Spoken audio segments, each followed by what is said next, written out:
Okay, so what does all this have to do with anything? And this part with the resultant is kind of the important part, I feel like, of the vectors. You know, if you ever have a problem where you're like, okay, well, I am traveling in a certain direction, and then there's a high wind. So let's say we're in an airplane. That's a pretty common mode of travel. And we're headed in a specific direction, and we point the nose that way. Well, there's a big wind that's coming, and it's pushing us the opposite direction. So somehow we are countering a little bit.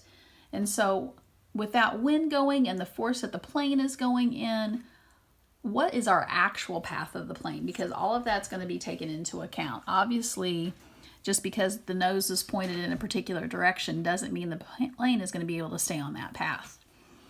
So we've got a couple of different ways of figuring that out. So if we've got two, it says two or more vectors are added, their sum is a single vector called a resultant. Or think about, this is the result of the two forces coming together, the plane and the wind. So we've got a couple of methods here. The first one is called the triangle method, and we've got two vectors, and we're literally going to form a triangle. So what we want to do is we want to take the tip of one and put it right up against the initial point of the other. So head to tail. And then we come back and we're going to take the tail of the first one and the head of the second one and connect them. So the tail of the first one becomes the tail of our resultant, and the head of the second one becomes the head of our resultant. And so that's how we get this vector AB. This is the resultant.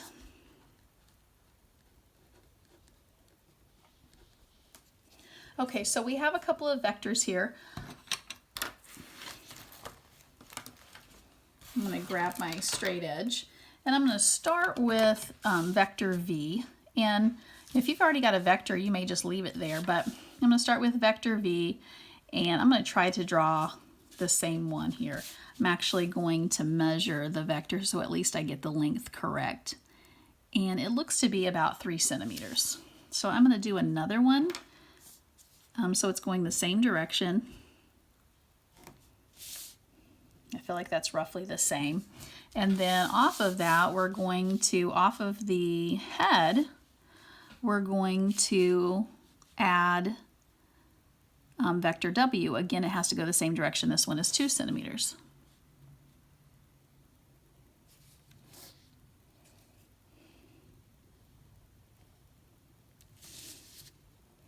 So you can see if I'm copying that this is vector V and this is W, and my drawing should be parallel to the original. Okay. And my resultant, which would be V plus W, I'm going to take the initial point of V and the head of W, and that's going to become my resultant vector.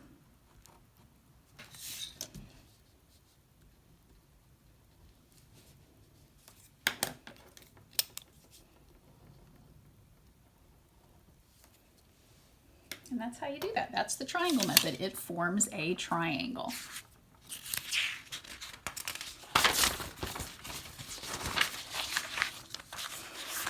And the other method is called the parallelogram method, and we're also going to make a parallelogram out of this one. So you can see that we have two vectors. We have vector A and we have vector B. Now instead of taking the head of one to the tail of the other, we're going to put the two tails together. So that here's A coming, here's B, and then we're going to form a parallelogram. And we do that by, we're going to make an identical vector, imaginary vector, to B. Okay, so it's going to be an equivalent vector. Same magnitude, same direction. And that's going to be on this side. And then we want to do one parallel to A, same thing.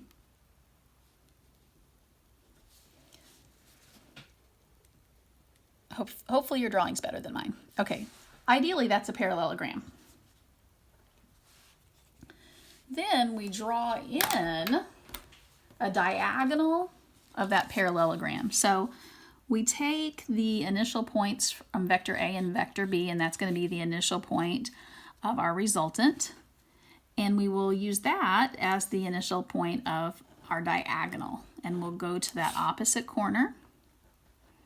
And where that ends is going to be the head of our vector, so that this is A plus B. All right, I'm going to do the same thing here with V and W at the bottom of the page.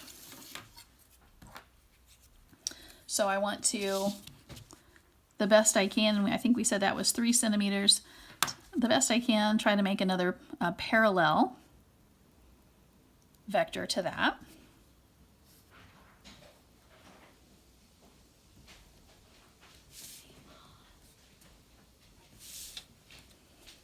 And that's vector V.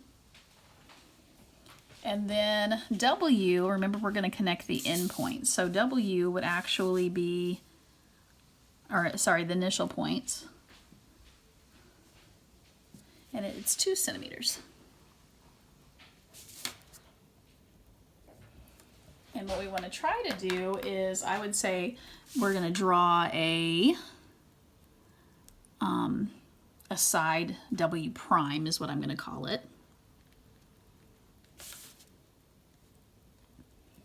As that's an imaginary, but it should be parallel to W. And then we're going to draw